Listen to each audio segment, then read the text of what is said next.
Hello guys, j'espère que vous allez bien, que vous êtes bien posés, que vous êtes bien assis, même scotchés à vos chaises. Je suis revenue pour une nouvelle story time. Une story time de mes périples à Dakar. Comme si j'avais vécu une expérience, hein. Mais l'affaire, si. Actuellement, même, je ne me suis pas encore remise. So, n'hésitez pas à vous abonner, à activer la cloche de notification pour ne rien rater. Et sans plus tarder, passons au vif du sujet. Prenez quelque chose à boire, quelque chose à manger, quelque chose de pas trop épicé parce que vous risquez d'avaler de travers. So, let's go to the video.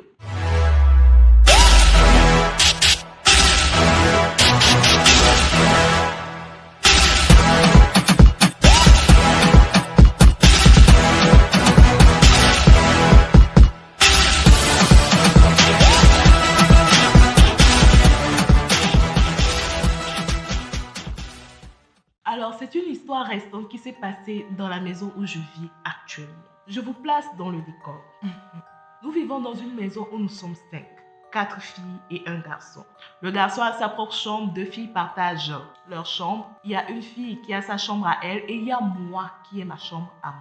Alors, il y a la douche externe qui est partagée par 3 chambres. Il y a moi qui ai mes toilettes. Et puis, voilà, il y a la cuisine qu'on se partage. Je ne sais même pas si les détails là vous compter dans l'histoire. Ah oui, à cette époque-là, ma voisine directe de chambre, c'est-à-dire celle dont sa chambre est tout juste à côté de moi.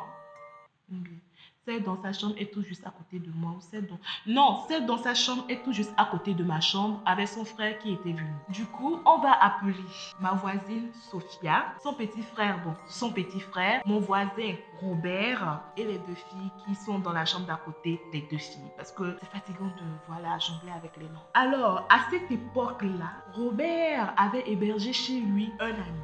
Cet ami est l'élément phare de cette péripétie. On va l'appeler Charlie.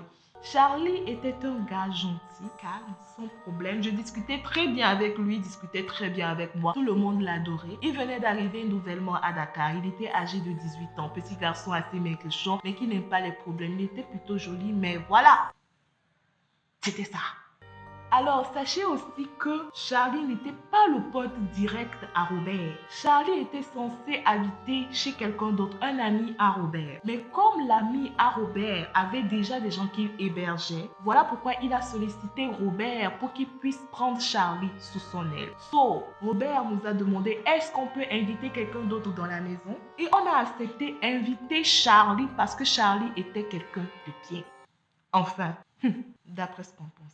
Alors le jour où tout ça s'est passé, tout était bien à la maison. Tout était calme, tout était voilà. Comme la normale aujourd'hui, Aujourd'hui, je me suis levée, j'ai vu Robert dans le couloir, je l'ai salué. J'ai vu Sophia dans le couloir, je l'ai salué, etc.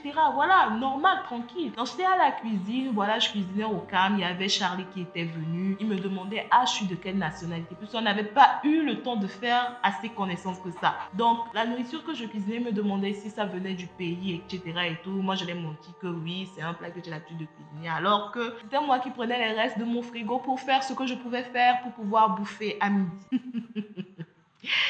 Alors, au cours de notre discussion, je trouvais Charlie assez étrange, mais voilà, ça allait. Genre, je trouvais qu'il avait l'air un peu maniaque surtout. Parce que lorsqu'il me demandait quel ingrédient je prenais pour faire ceci ou bien pour faire cela, le gars après est parti prendre un cahier pour venir noter ce que je lui disais. Bon, d'autres personnes ne vont pas trouver ça bizarre, mais bon, pour nous qui sommes des étudiants, moi je te dis, je fais ci, je fais ça. Le jour où tu veux cuisiner, tu m'appelles ou bien tu me redemandes. Genre, prends la peine de noter ça dans un cahier. Bon, je me suis dit, c'est quelqu'un de propre sur lui, de rangé. Donc, sur moi, il veut garder ça. Après, il va utiliser ça pour faire autre chose, genre pour cuisiner tout seul ou un truc du genre. So, voilà. J'avais fini de cuisiner. J'ai servi aussi à manger à Charlie parce qu'il voulait bien goûter mon plat. Et voilà, c'était quelque chose de normal. On ne pensait pas que la soirée allait être comme ce qui s'est passé là. Frère, le soir, vers 22h, j'entendais des gens parler dans le couloir. Bon, je me disais que c'est sûrement Charlie qui était en train de discuter avec les autres. Même si, bon, la conversation était un peu chelou. J'entendais Dieu, j'entendais ceci, cela. Donc, bon, je n'avais pas fait attention. Après, j'entends toc, toc, toc à ma porte. C'était Sophia qui était venue me chercher. Après, bon, moi, pour me lever et tout, allez, j'étais blasée parce que j'étais en train de faire un travail, je voulais pas être dérangée, voilà quoi. Ne dérangez pas les hommes quand vous discutez dans le couloir, faites votre vie et je fais la mienne. So, j'ai ouvert la porte, je demande, ah Sophia, qu'est-ce qui se passe et tout. Genre, voilà, j'entendais du bruit dans le couloir, tout ça. Bon, j'ai profité de poser mes questions parce que je suis une congousseuse de nature. C'est vrai, je voulais pas me mêler de trop de ce qui se passait dans le couloir parce que je me disais, c'est eux qui discutaient. Mais voilà quoi, tant que tu y es, pose la question. Après, elle m'a pas répondu. Elle m'a juste pointé Charlie du doigt. Je regarde Charlie. Hey, Charlie, qu'est-ce qui se passe? Charlie, qu'est-ce qu'il y a? Charlie, que fais-tu? Les gars, j'étais choquée de ce que je voyais.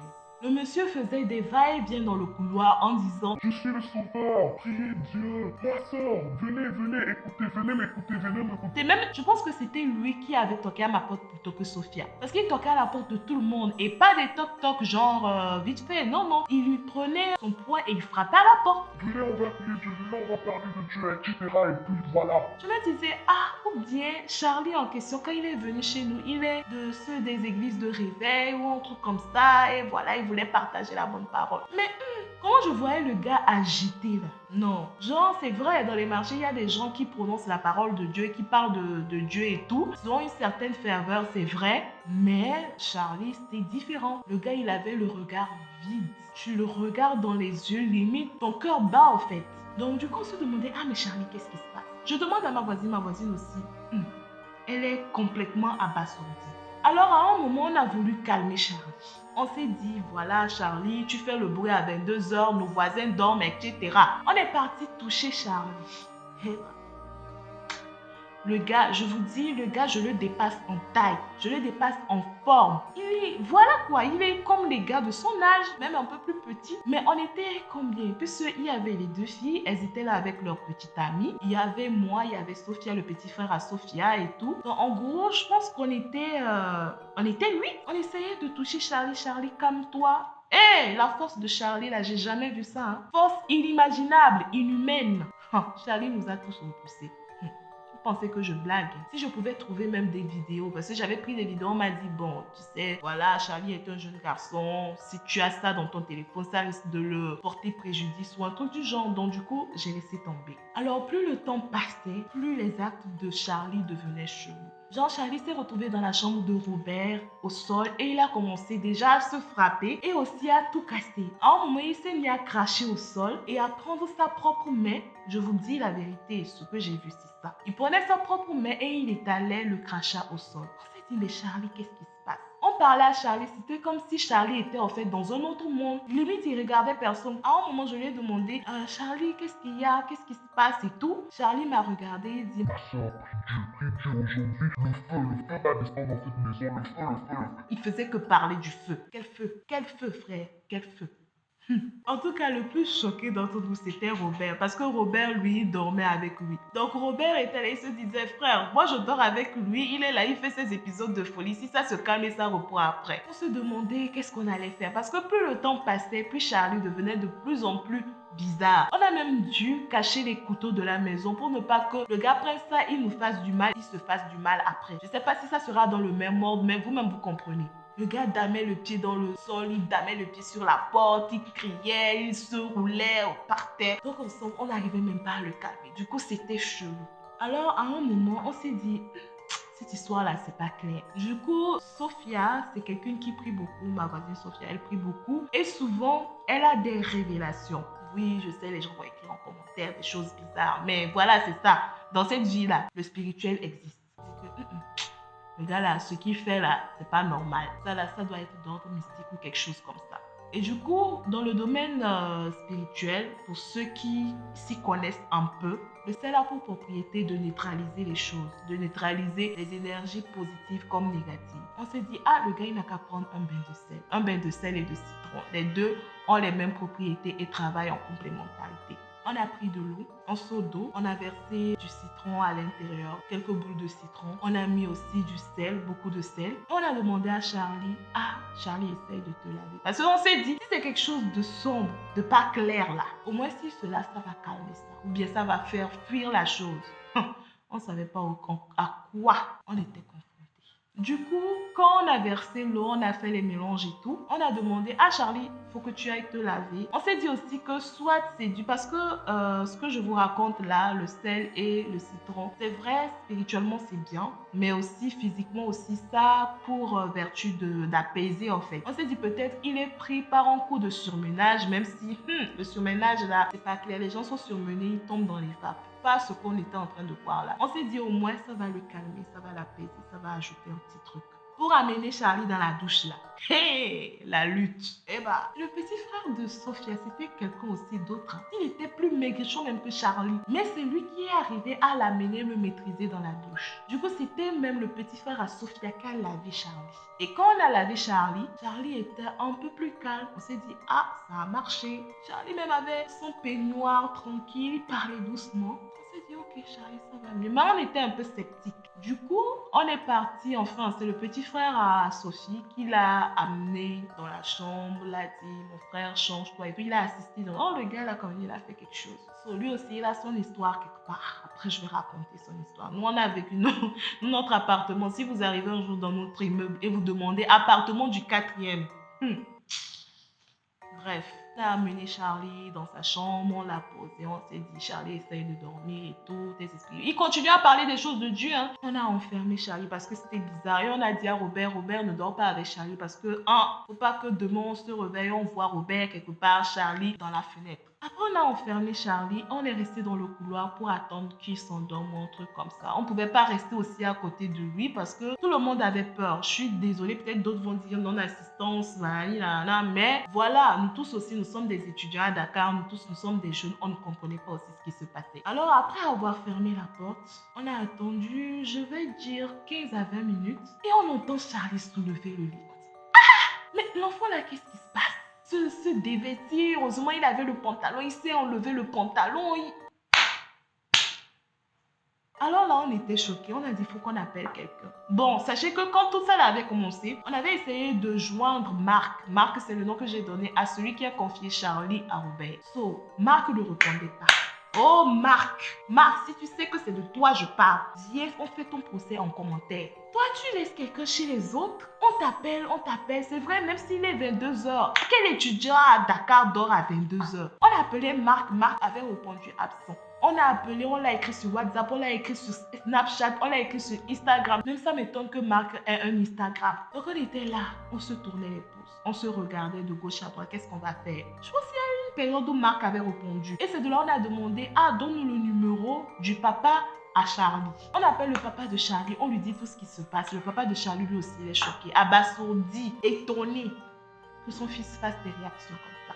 Mais ça se comprend. Lui, il était au Congo là-bas. Oui, comme je vous dis, Charlie était congolais. Je suis même la seule togolaise encore ici, là, mais ici, ça va. So, il dit, mais qu'est-ce qu'on va faire là? On sentait dans la discussion que le papa était dépassé. Au même moment, on a essayé d'appeler le SAMU. Le SAMU, c'est le service d'urgence ici en fait. Du coup, on appelle le SAMU. J'appelle le SAMU, je leur explique la situation.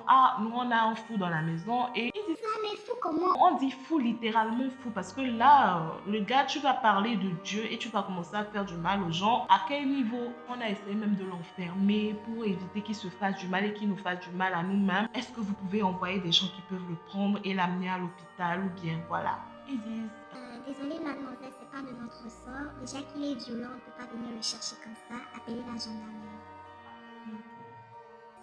I say, what? What are you fucking talking to me?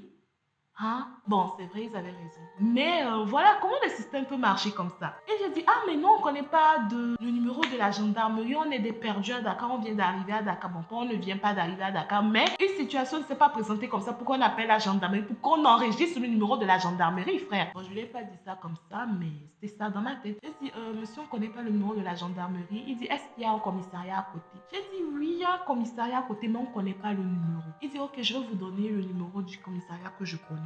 Et comme ça, vous allez les appeler, ils vont venir le neutraliser, le maîtriser et comme ça, nous, on va passer. On appelle commissariat down.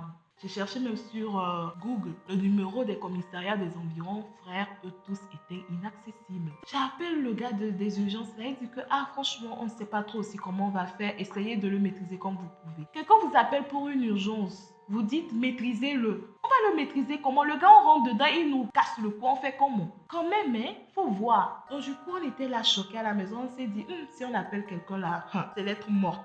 Alors au même moment où on cherchait qui appeler, comment l'appeler, comment même faire pour que cette personne vienne sur place, parce que tout le monde s'étonne d'être mort, on est parti neutraliser Charlie. C'est là mes voisins me disent que toi tu es une vraie tapette. Si on dit tapette là, je porte le flambeau. Et moi je suis venue ici pour faire ce que j'ai à faire puis partir sain et sauf. Pas me retrouver avec un membre en moins là que ce comment. On a ouvert la porte. Oh, Charlie était nu.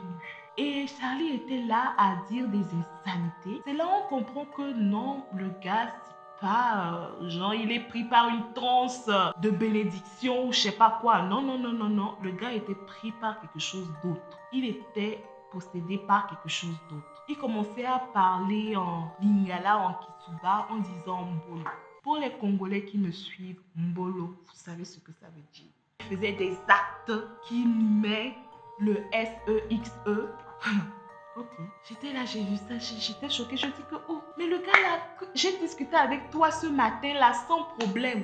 À quel moment, à quelle heure, à quelle époque tu t'es transformé comme ça? Il était là, il dit oui, priez après, bolo. Priez après. On était choqués. Du coup, les gars ont dit, ils vont le maîtriser. On a essayé de le prendre. Oh, le gars, c'est de partout. On dirait un petit butin ou un truc comme ça. Du coup, pour le maîtriser, les filles n'y ont pas touché.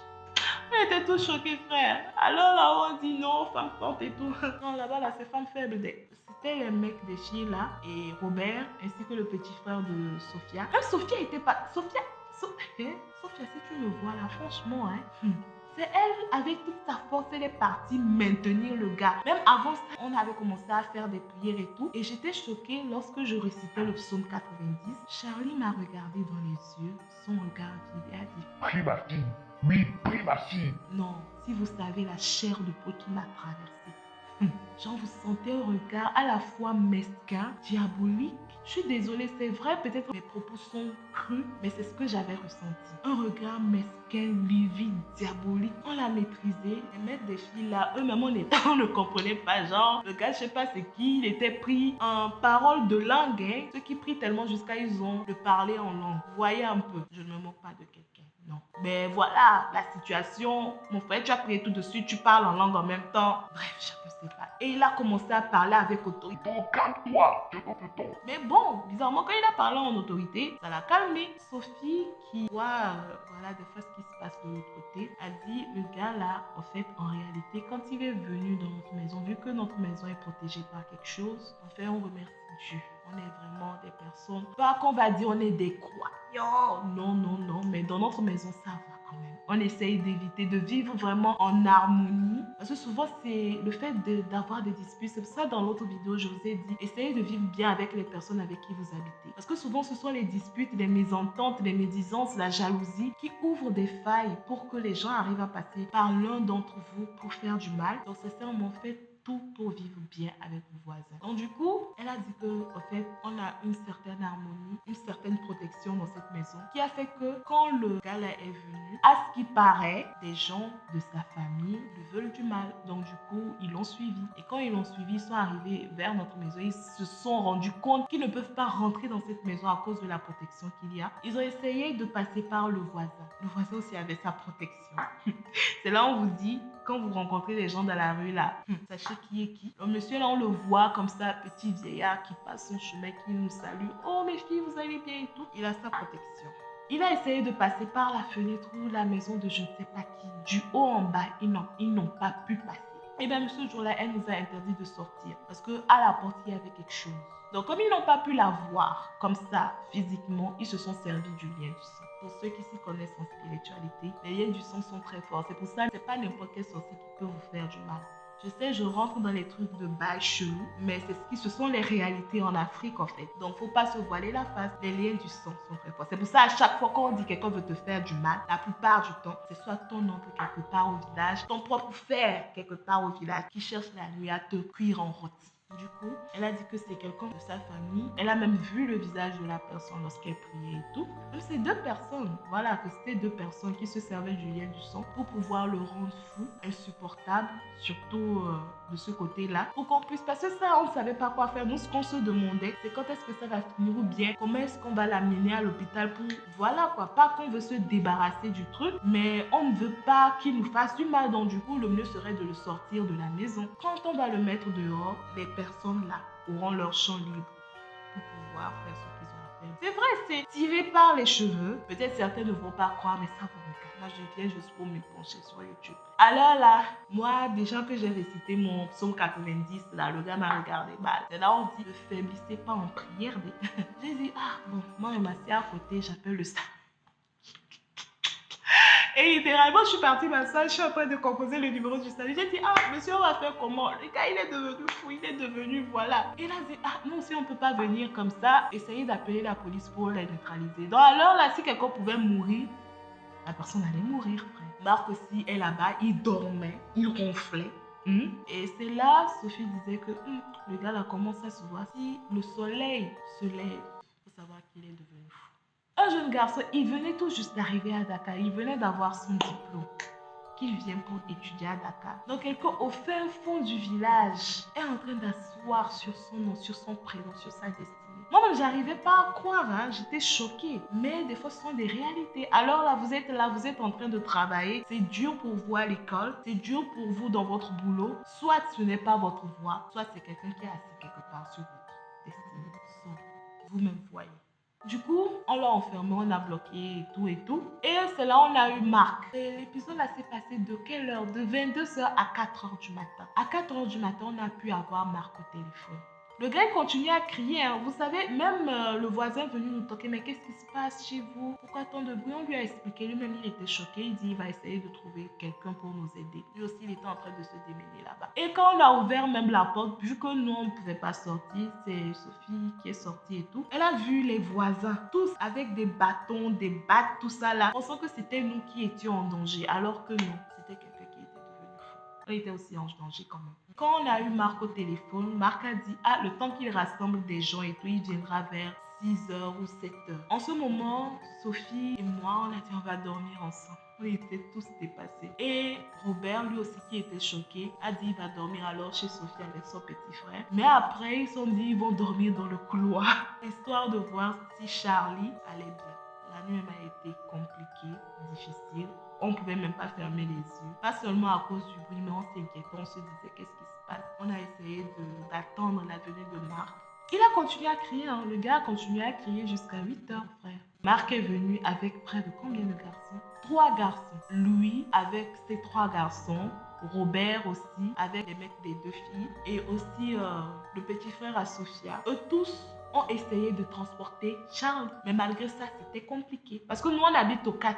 Comment faire descendre quelqu'un ligoté qui se débat tout en évitant qu'il se cogne la tête ou quelque chose jusqu'en bas? Et là, amené à l'hôpital psychiatrique, je sais pas c'est vers où. On l'a, à ce qui paraît. Puis après, j'ai demandé d'après lui. On a essayé de lui faire des injections. Il s'est calmé. Il a plus ou moins retrouvé ses esprits. Et voilà. C'est comme ça l'histoire s'est terminée. Moi, j'ai plus jamais revu Charlie depuis ce jour-là. On m'a dit qu'il continue à aller à l'école tranquille, même si souvent, ce qu'il dit, c'est pas cohérent. On ne sait pas si ceux qui l'ont pris dans leur filet, dans ses filets, ont eu ce qu'ils voulaient, c'est-à-dire que le gars soit sans protection. Le père de Charlie est venu à Dakar pour voir son fils. Quand il est venu à Dakar pour voir son fils, il est parti aussi voir des gens qui priaient et tout. Et ces personnes-là lui ont dit que, effectivement, ce que Sophie disait, c'était vrai. Il y a des gens qui ont vu là leur famille. Et il a dit qu'est-ce qu'il faut qu'il fasse. À ce qu'il paraît, ils ont fait des prières et tout. On ne sait pas ce que ça va donner. Moi, le lendemain, j'ai pris le téléphone et j'ai appelé ma mère pour lui dire ce qui s'est passé. Elle était choquée. Elle m'a dit, tu vois, quand tu vas à Dakar, quand on te dit de faire attention, là, tu n'écoutes pas. Alors que je l'écoute. Souvent, les parents trouvent des situations comme ça pour dire, Vous ne nous écoutez pas, donc vos parents, ouais, pour les enfants, etc.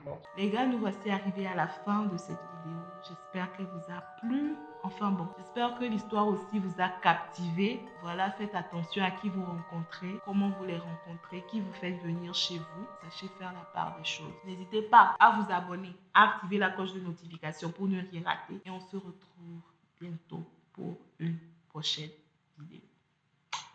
Bisous, bisous.